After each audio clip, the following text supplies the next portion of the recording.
Muito boa tarde, senhoras e senhores. Estamos aqui com mais um programa 3 Neurônios, porque hoje está um neurônio só aqui, mas eu estou cumprindo uma promessa.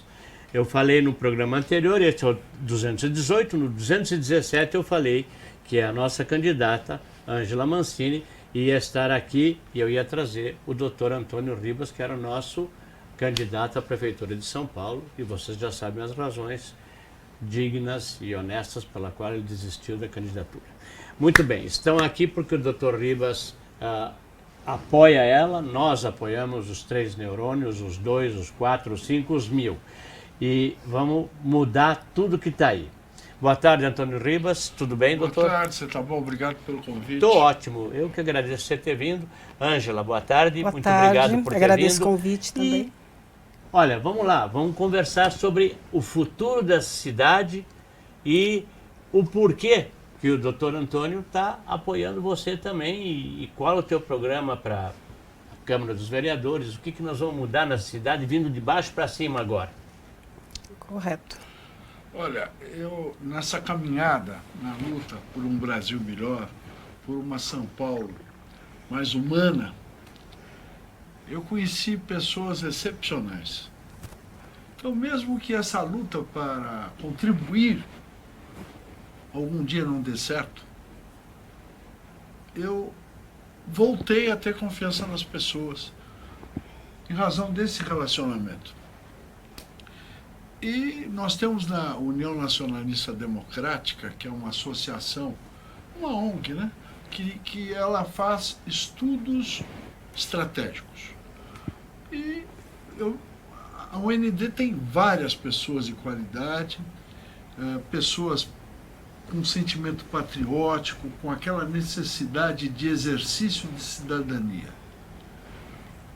A Ângela Mancini, que eu conheço já há uns 5, 6 anos, né? Isso. Que é o tempo que ela frequenta a nossa associação. Ela se revelou uma mulher determinada, que é muito importante, interessada pelas coisas da sociedade de São Paulo, do povo, e não adianta você querer ir buscar flores onde não existe, né? As flores nascem, a natureza é pródiga. E a nossa associação, ela teve a felicidade de contar com várias mulheres combativas. A Ângela é uma dessas guerreiras por São Paulo. Por isso que eu estou aqui. Nós temos outras candidatas, mas são 4 milhões de votos, então dá para eleger muito vereador, né? Então, mas a Ângela, eu venho falando com ela para ela ser candidata há uns 2 anos já, né? 2 anos, certo. Por quê? Porque eu noto nela o perfil necessário para lutar por São Paulo. Então, perfeito. Isso não é excludente, conheço várias outras, mas a Ângela, eu vejo esse perfil de que São Paulo precisa. Por quê? Porque alguém se lembra do nome de algum vereador? Só se for por causa de algum escândalo. Por quê? Porque eles não fazem nada. Eles estão lá para assinar o que o prefeito fala. Exato. Outra coisa estranha, que eu acho que é até espírita, né? Deve ter assim, esotérica, porque eu não conheço nenhum prefeito no Brasil que não tenha maioria nas câmaras municipais. Troca o prefeito, mas a Câmara está sempre apoiando, não importa o partido. Não sei o que é isso. É uma mágica, né? É uma mágica. Acho que é uma mágica. É o famoso jabaculê. Não é que é uma palavra do dicionário. E parece gíria, mas está escrito lá com acento circunflexo no E. Jabaculê. Vamos deixar a Ângela falar um pouco, porque é o seguinte, ela tem uma série de ideias que surgiram aqui na UND, nessa egrégora que nós temos aqui, e ela tem o espírito da UND. E isso é quem queria levar para a política, que infelizmente não foi agora, vamos esperar, vai ter tempo, mas a Ângela já está vindo. Então a Ângela é assim, tipo o batedor que vai na frente. Você nos representa. Então, Ângela, fala um pouco sobre... Você já falou em outros programas com a gente, das coisas das creches. Fala daquela história do controle que os bairros podem fazer sobre os vereadores, os gastos, etc. A primeira ideia, quando até o Dr. Ribas, que já tinha me dado uma escola, né, de como é a cidade de São Paulo, como você não tem os serviços que você tem direito, porque você paga por isso, todo o orçamento de São Paulo, os valores. E aí ele fez o convite para eu entrar na Câmara. Eu realmente comecei a estudar e ver o que eu precisava ter para eu mudar e entender aquilo e poder mudar lá fora.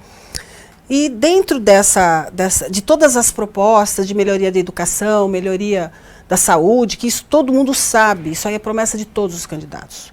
Mas isso não adianta a partir do momento que você não tem um controle orçamentário. Ou seja, a partir do momento que os vereadores atendem a população, eu estou dizendo o caminho correto, né? A população vem até o vereador do seu bairro, faz o pedido para a comunidade, não é mudar a placa de rua, não, alguma coisa que seja para todos, né, que faça um efeito no bairro inteiro. Uma vez pedido, isso vai para votação e quando isso é aprovado, vai para o executivo, que é o prefeito.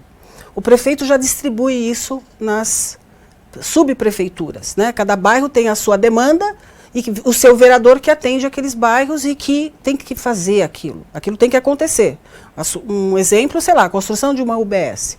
Uma vez indo para o executivo da subprefeitura, criar um conselho de ético orçamentário. Existe um conselho partidário, que aí abrange aspectos sociais do bairro, vamos mexer aqui, vamos montar um centro cultural.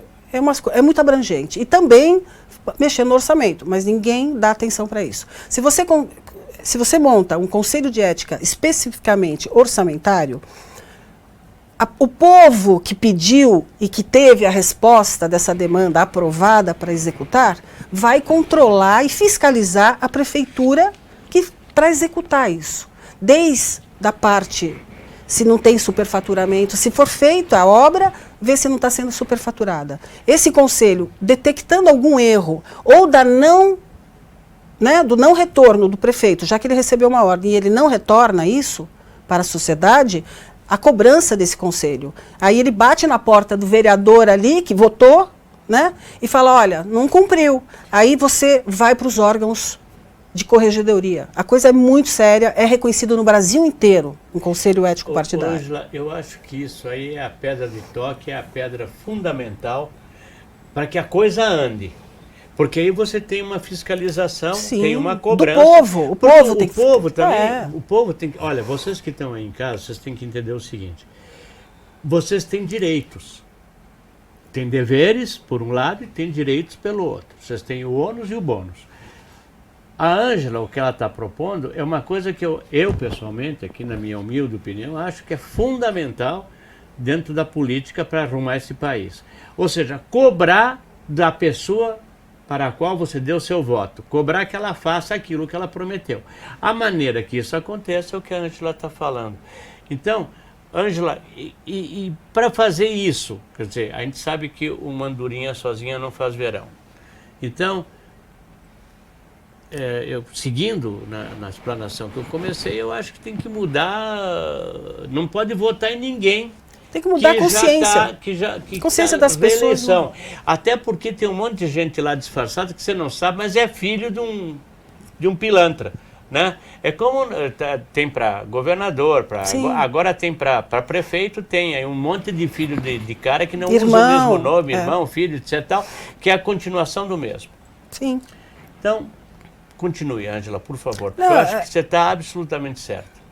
Eu acho que se a população acordar e começar a tomar conta do seu próprio dinheiro, porque o que está lá é o seu dinheiro, se eles começarem a controlar o que está acontecendo no seu executivo dentro do seu bairro, a gente já começa pelo lado certo. Por quê? O prefeito ele tem que atender a população, o vereador tem que atender a população. E o que acontece? Ele pede voto, ele vai lá, ele faz tudo, ele começa uma obra, a população fica iludida. Por quê? Não conhece a vida pregressa do candidato, não sabe se ele é ficha limpa. Então, a conscientização do povo que vai votar, no seu eleitor, tem que conhecer o candidato. Ok. Isso é muito importante e eu agora quero passar a palavra para o Dr. Ribas, mas quero colocar uma coisa que eu acho importantíssima, porque você falou numa outra entrevista comigo, começar de baixo para cima e tem o de cima para baixo, e encontrar no meio.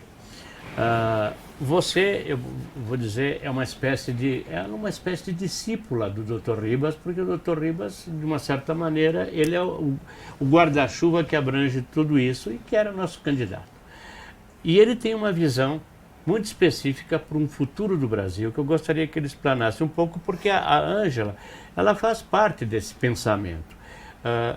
Dr. Ribas, eu convido o senhor a explanar um pouco sobre o tripé, que a gente já falou, sobre o tripé que é a